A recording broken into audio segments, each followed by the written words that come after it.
I want to explain, hopefully offer just a little bit of a little bit of additional insight into the purpose of that little throwaway line that she put out there. Talking about Jennifer Avegno, public health director here in New Orleans. So we know that basically 82% of the deaths surrounding COVID-19 are people 60 and older. I think it jumps up even closer to 90% when you go 55 and older. So this, for the most part, is not really a disease per se that that young people under the age of 50 without any significant morbidity rather, really has to worry about. And really, there's no evidence anywhere that shows that like kids are super spreaders. So at this point, if we're staying 6 feet apart, if you're going to be inside in a enclosed, poorly ventilated area, if that's going to be where you are, well then of course, like, wear a mask. I mean, it just makes sense. Wear a mask, keep your distance. If you are sick, remember, you're wearing a mask in case you're sick, that you don't give it to anybody else. Remember, think about wearing a mask as though you are a public surgeon. Surgeons put on masks so they keep what is in them out of the patient, who is the most vulnerable in that scenario. The patient is cut open, their insides are exposed. Otherwise, our bodies are not exposed to those sorts of elements. If this doctor has a cold, has the flu, something, and drips, let's say some nose thing, or as he's calling for scalpels and other, surgical utensils, surgical tools, that he doesn't drop some viral load inside the patient. Okay? So just think, we're asking everyone to wear a mask because we're asking everyone to basically act like surgeons. Now, there's nothing in the body. The surgeon doesn't wear the stuff, the gloves, the whole gown, the hairnet. Doesn't wear all those things to prevent him getting stuff into the patient that he's operating on. He wears all that other stuff to keep the patient's blood and other fluids and stuff off of him or her. So there is a benefit there to this personal protective equipment that they're asking us to use when we go out in public. But otherwise, if you're with your family, you don't have to worry about it.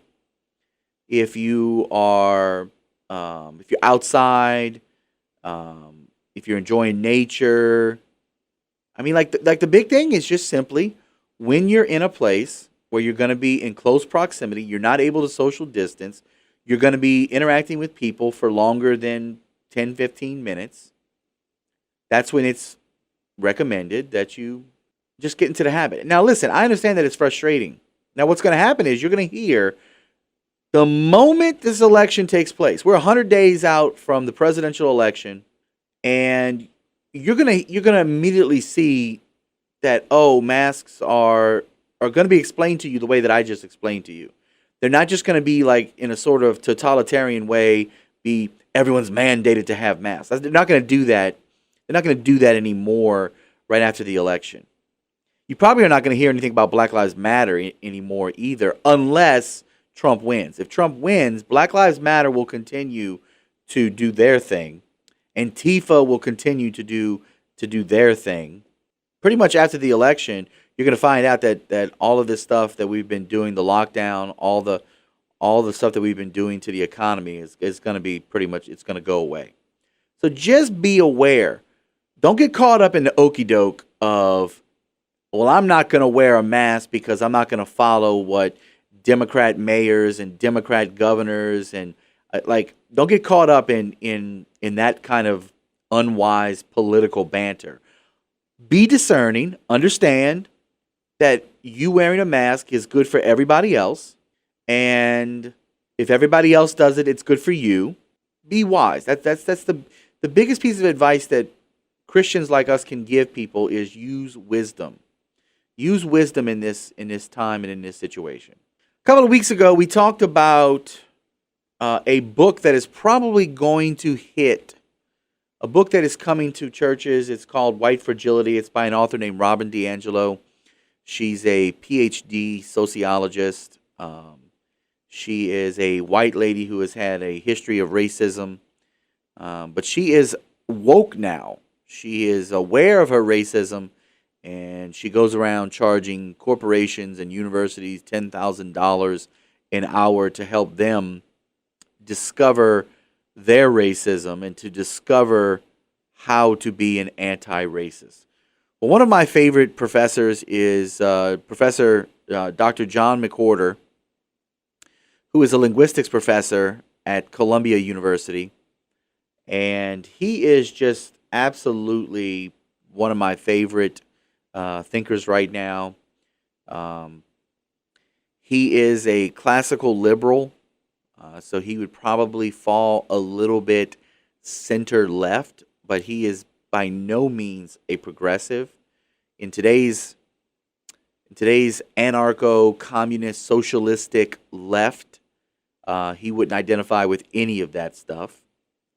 His good buddy, Dr. Glenn Loury, who is a right-of-center economist at Brown University and one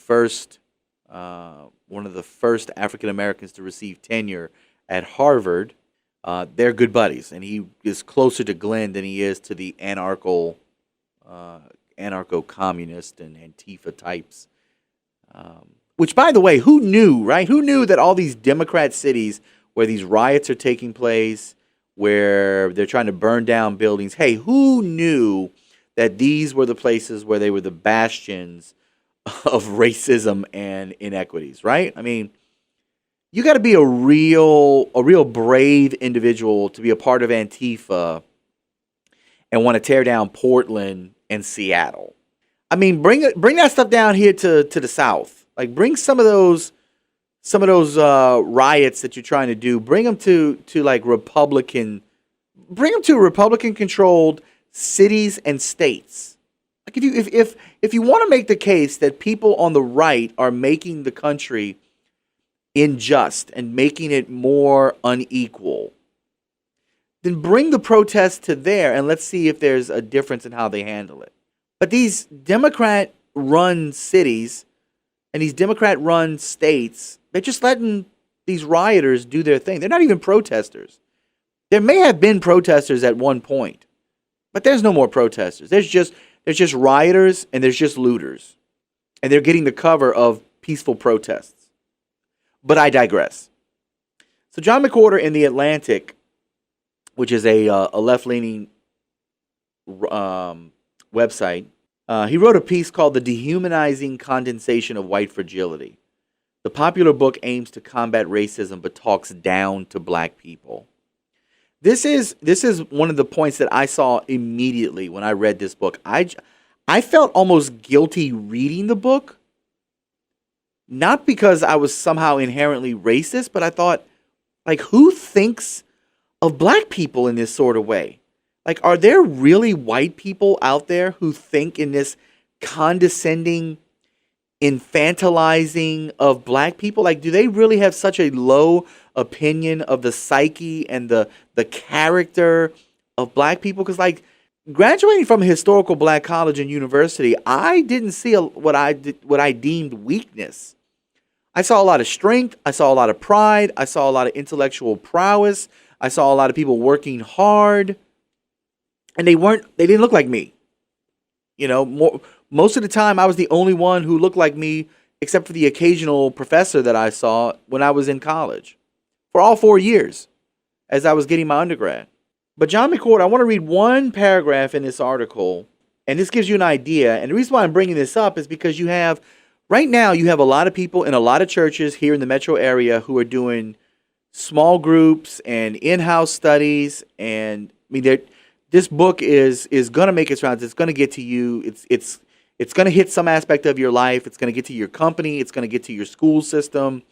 It just is. It was a New York Times bestseller, and then it fell down the list. And then after George Floyd, it came back up and is once again, it made it all the way back to number one in New York Times bestseller. This book has sold tons of books. DiAngelo has made a ton of money on this book, so it's going to get to you. And it's white people don't really have any sort of, they don't have any tools by which to be able to combat this particular book. But this is an example. Here's what Dr. McWhorter says. He says, "I am not convinced. Rather, I have learned that one of America's favorite advice books of the moment is actually a racist tract. Despite the sincere intentions of its author, of which I would disagree with, but McWhorter's a liberal, the book diminishes black people in the name of dignifying us." I 100% agree. Now, this is unintentional, McWhorter writes. I disagree. Of course, like the racism DiAngelo sees in all white people. Okay, with that caveat, I might concede the point to him. I might concede the point to him that there may be times where white people on occasion say things, think things, feel things that I would make the argument are prejudicial or are discriminatory due to cultural differences and not because of skin. But we don't need to belay the point. I want you to hear McWhorter's argument. He says this is unintentional because, of course, like the racism that DiAngelo sees in all whites, still, the book is pernicious because of the authority that the author has been granted over the way innocent readers think. And this is the most important part. The way that innocent readers think is what this book does damage to. Because what this book does, after you get finished reading it, is it makes you want to become a part of the anti-racist movement. Now remember, being an anti-racist is not the same as being against racism. I am against racism and I am against anti-racism. So if you don't understand what that means to be anti-racist and also to be anti-racism, then you need to look into it. You need to start understanding what anti-racism is. Now, a lot of these white people are going to get involved and see the Black Lives Matter movement all over the place. They're going to see it on social media. They're going to see it on profile pictures. They're going to see it in the news. You're going to see protests in your own city. They're going to see this, and they're going to want to get involved. And we did a whole show of how to use it. But I want you to hear. I always want you to hear Black Lives Matter people themselves. This is an article from a website called Leo Weekly.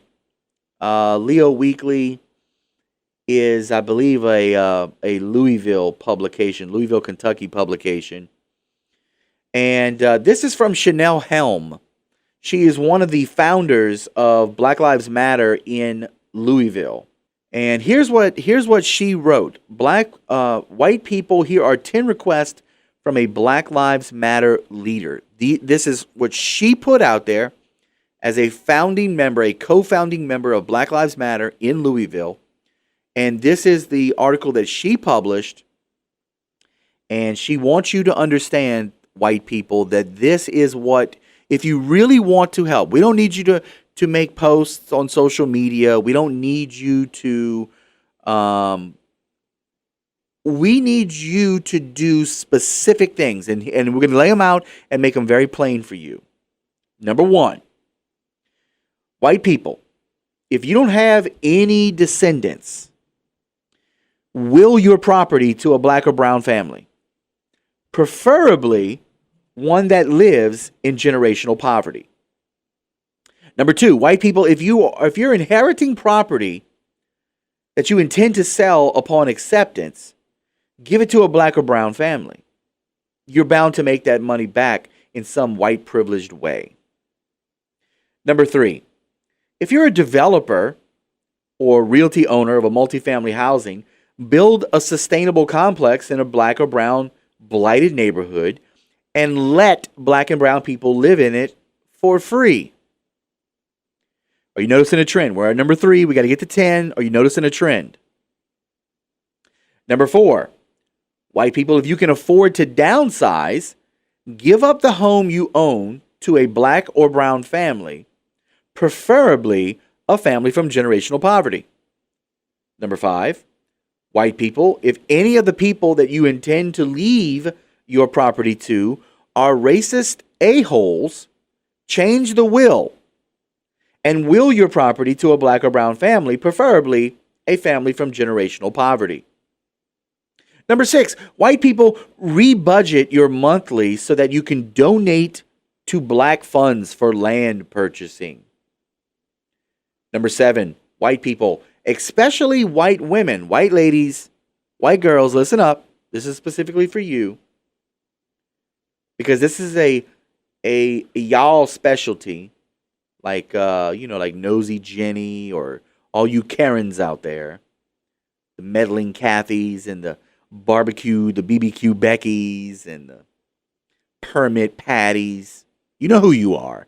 White women, you need to get a racist fired. That's what you need to do. You need to take your skill of being nosy and you need to get a racist fired. That's what you need to do. Y'all know what these racist people be saying. I'm just reading what she wrote. You are complicit when you ignore them. And you need to get your boss fired because they racist too. Number 8. Backing up number 7. Now this should be easy. But all those sheetless Klan, Nazis, and other little, and I won't use the word here, white men will all be returning to work. Get they butts fired. Call the police even. They look suspicious. Number 9. Okay, backing up number 8. If any white person at your work or as you enter in spaces and you overhear a white person praising the actions from yesterday, get a pick. First, the yesterday she's referring to is Charlottesville. Get their name and more info. Heck, she doesn't say heck.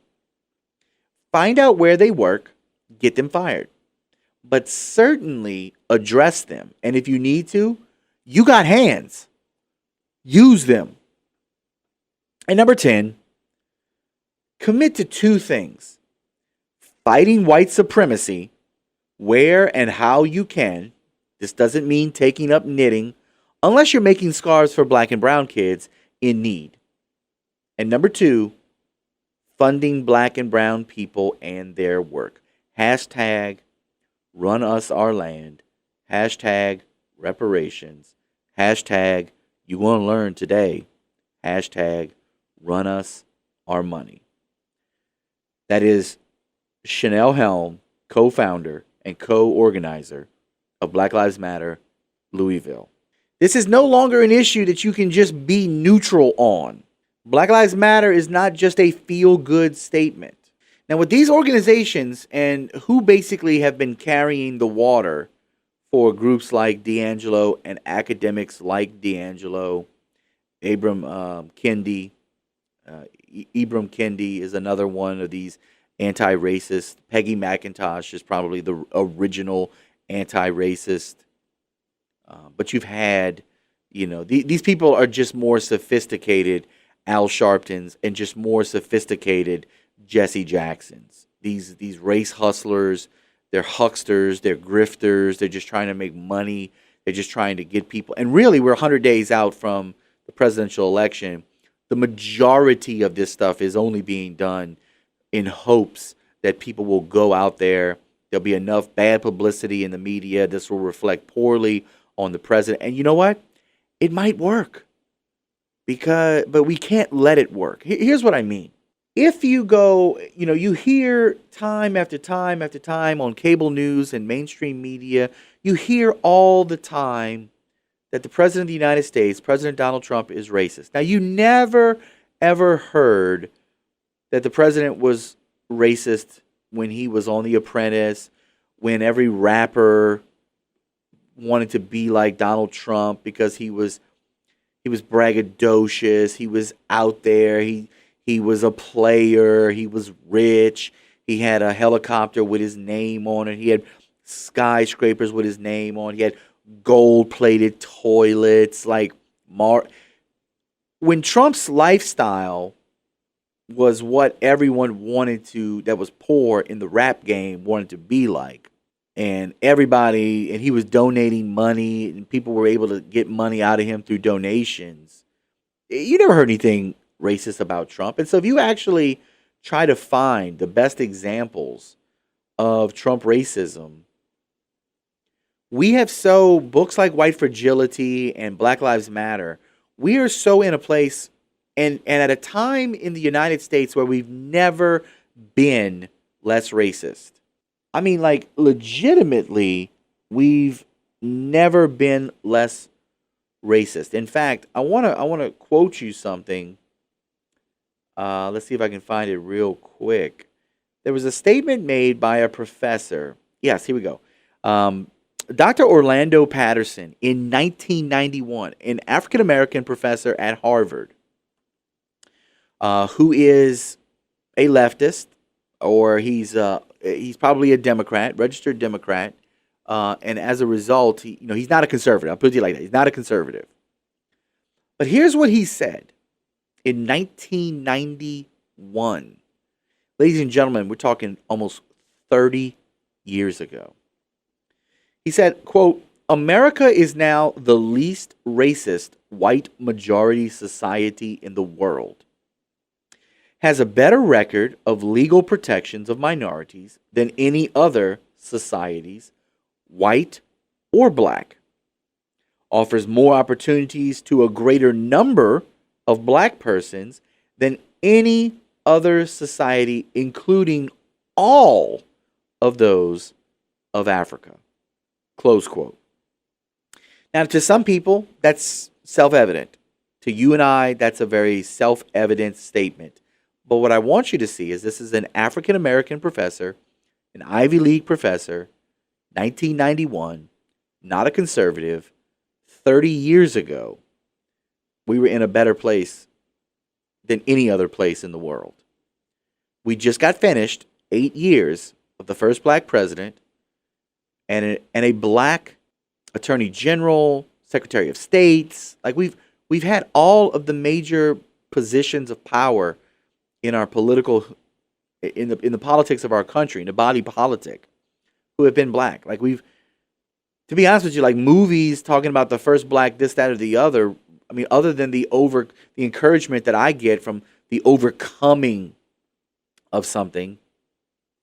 I mean, are we really that surprised now at any kind of like first black anything in history talk? Like I don't find it to be a really compelling story anymore. Like, I'm not surprised that black people can do math. I'm not surprised that black women are smart. I'm not surprised that black athletes can perform well when there's a championship on the line. I'm not surprised that African American people throughout history have done amazing things. Like, how is that news? Like, to think otherwise, or to be like, huh, who knew? Who knew black women could do math? Huh. That's a great... I'm glad somebody put that movie out, because who knew that black women were smart and could do math and even get jobs as mathematicians? Oh. Regardless of whether at the time they were hiring people or not. I mean, we can acknowledge the racism was stupid, but to like, I mean, really, like this is what McWhorter's article is talking about. So let's get back to Trump. If you go looking for the best examples of Trump racism, this is what you get. These are the top concrete examples of racism. And we have so changed the definition of racism in America today because we are so not racist today. Remember, couple weeks ago, we did an entire show, 2 shows, one on all the different race hoaxes, 400 or 500 of them over the last 10 years that have all been faked. We talked with Wilfred Riley, talking about how, like, in order to start, like, you can't even go out there and get real racism enacted upon you. That you have to fake it. Even as a famous person, you have to go out there and you have to fake it. So we don't even know the definition. This is a part of what these anti-racists are doing. They're changing the definition. This is what progressives always do. They manipulate the language so that words don't mean the same things. So that when you hear, it's just like when you hear Black Lives Matter, you think that's self-evident. Of course they matter. I support it. But then do you support the 10 things that the Black Lives Matter organizer requested? Do you believe, as a Christian, do you believe in the promotion of LGBTQ? Do you believe in the promotion of trans women, especially black trans women? Do you believe in the destruction of the nuclear family? That families should not have fathers and mothers and children in subordination to one another and collective in marriage? Do you believe in that destruction? Well, if you don't, you can't support Black Lives Matter. Now listen, it's a free country, so if you believe in those things, if you believe in affirming these alternative lifestyles, these sinful, immoral lifestyles, and if you believe in the destruction of the nuclear family, then by all means, support Black Lives Matter. By all means. And it is that simple. Because I've talked to several black people that I'm friends with and close with, and nobody ever had to tell them that their life mattered. That was a self-evident truth. Now, these things don't sound quite so self-evident when it comes to the President of the United States. The first example that The Atlantic gives is a statement that he made, that he said, you don't want to live with them either. The government alleges that employees were directed to tell African-American lease applicants that there were no apartments. So this is a 1973 lawsuit against the Trump management company focused on 39 properties in New York City. Now remember, this doesn't take into consideration at all that during the early 1970s, you have the Welfare Reform Organization that's out there pushing people onto the welfare rolls in New York City. And so more and more people, the men are moving out of the families, the women are having more children, they're becoming more dependent upon all the different welfare programs that are being provided to them. So like all of those, that's the context of the early 1970s. But they want to say that, this was an example of early Daddy Trump. Fred Trump was a racist.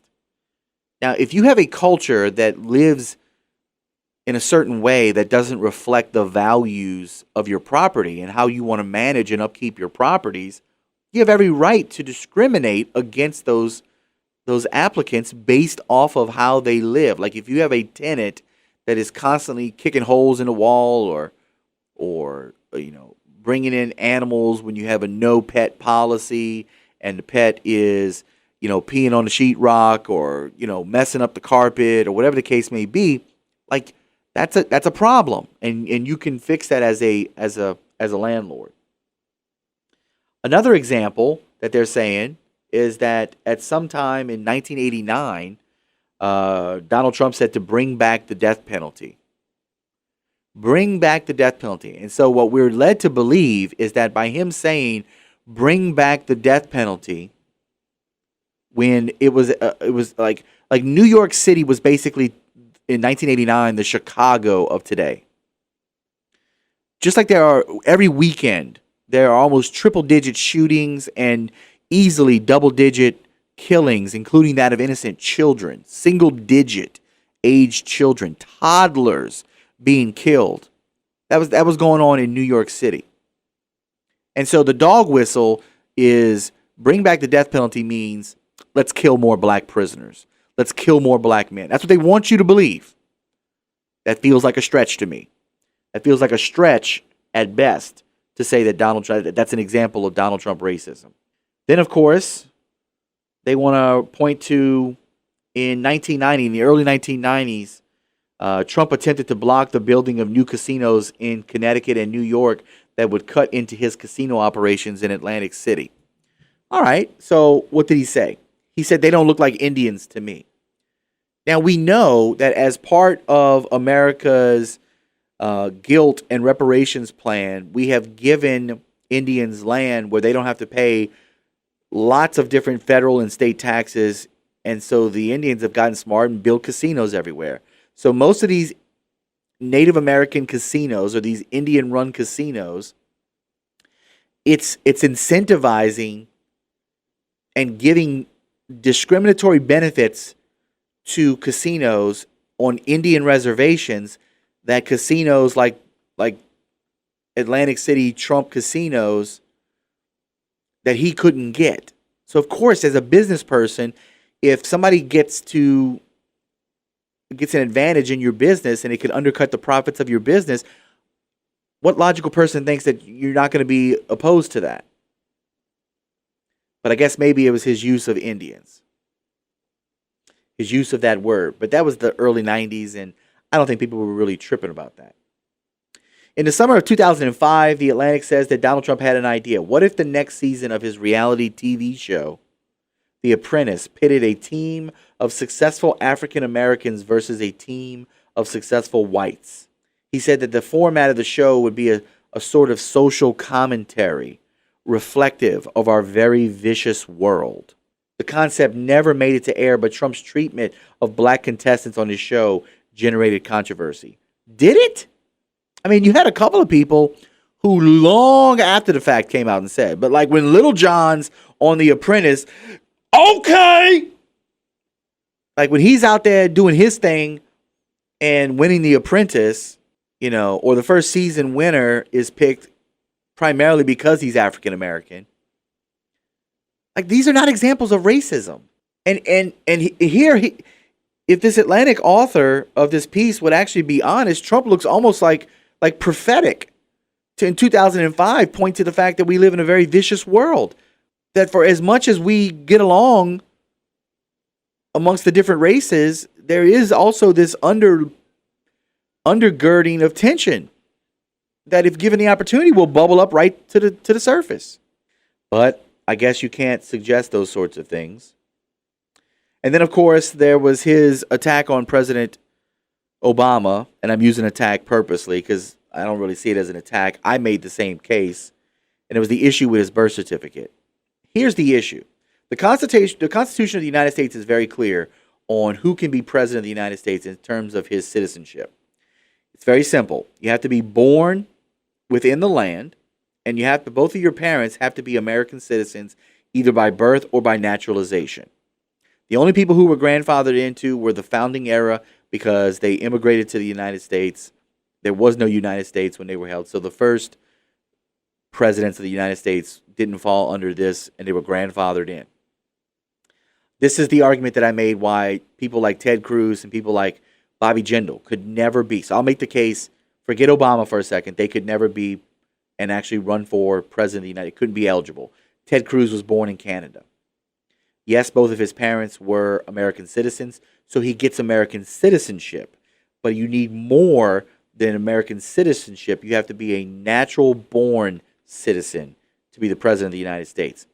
Bobby Jindal was born in the United States, in Florida, in fact, but his parents at the time had not been naturalized citizens. They were legal aliens at the time. They were resident aliens. They were not naturalized citizens, so he wasn't born of American citizens. If his parents would have waited and birthed him after they'd have been naturalized, he'd be eligible to run for president. Same thing with Obama. Obama's father was not an American citizen. He was here as a student from Africa, from Kenya, in fact. His mother was. And whether or not he was born in the United States or not doesn't really matter to me. I'll grant that he was born in Hawaii.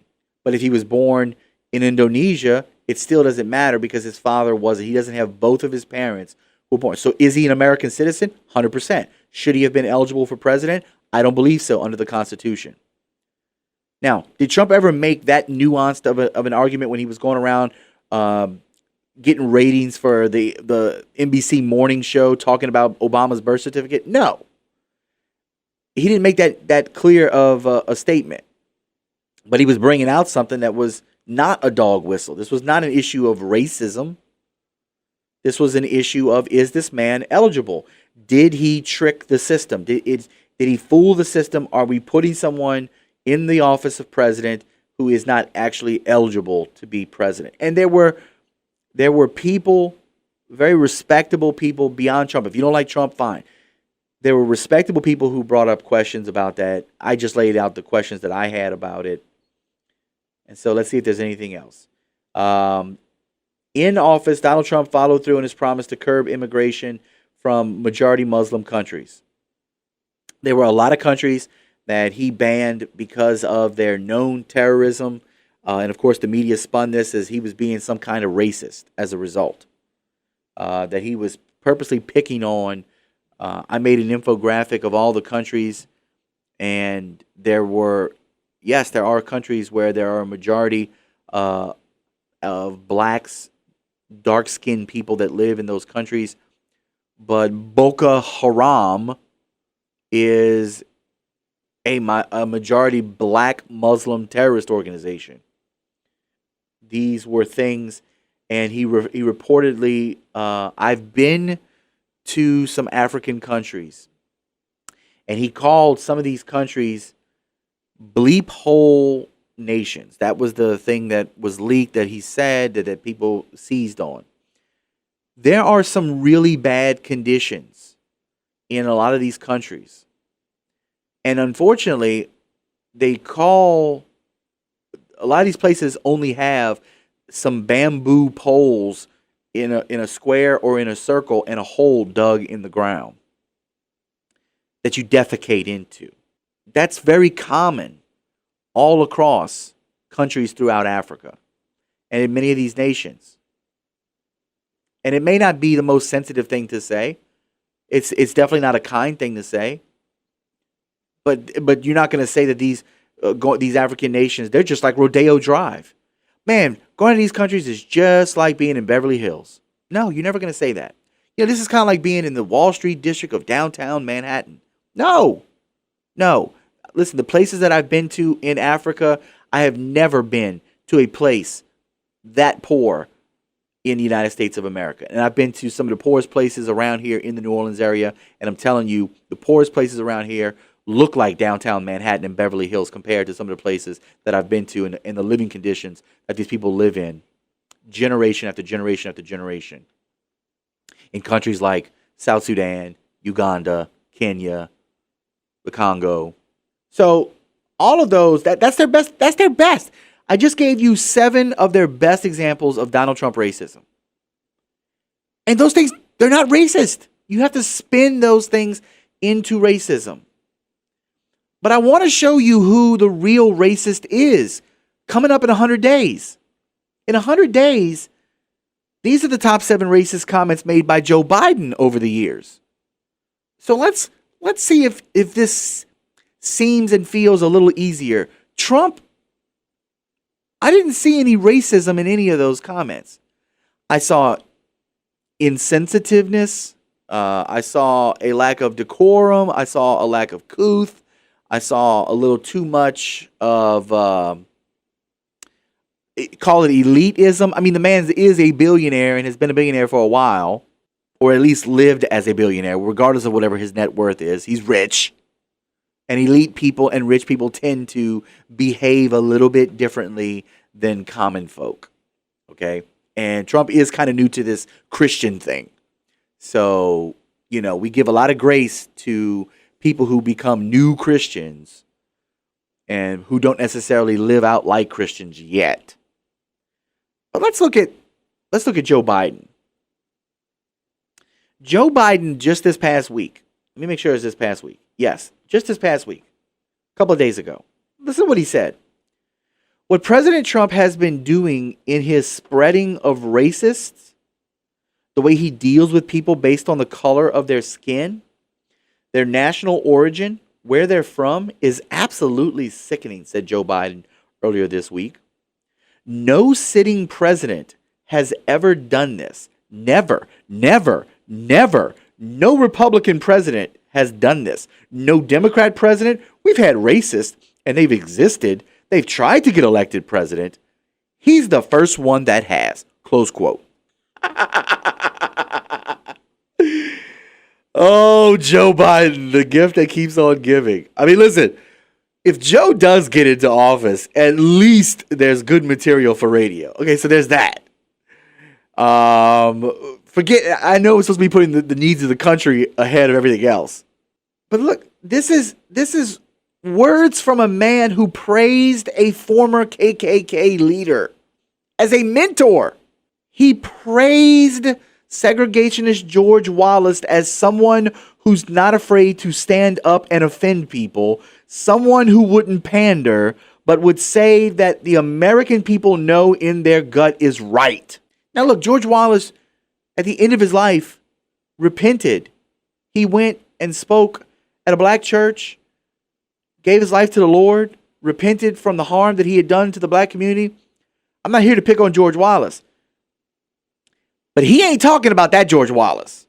Joe Biden has worked with other segregationist Democrats to fight federally mandated desegregation of schools via busing. Biden is clearly trying to deflect attention away from his own racism by lobbying ridiculous accusations against Trump, of whom we have no evidence of racism. I mean, we got Trump and the accusations that come against him.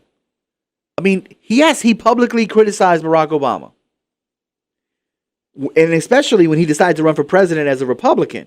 But I mean, prior to his interest into politics, Trump had a record of service in the private sector that quite clearly contradicts the allegation of racism.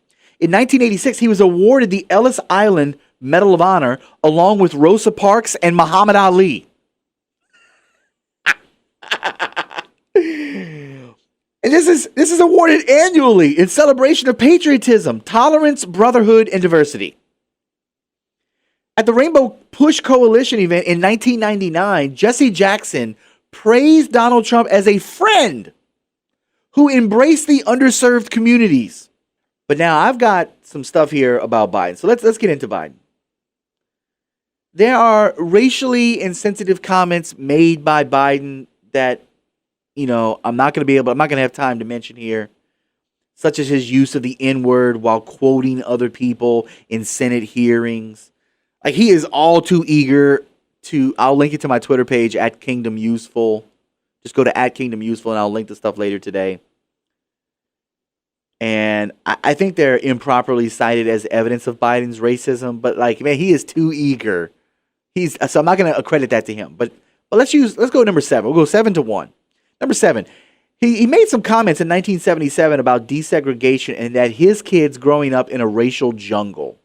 Here's his quote. This was about decades-long record of opposition to busing and desegregation.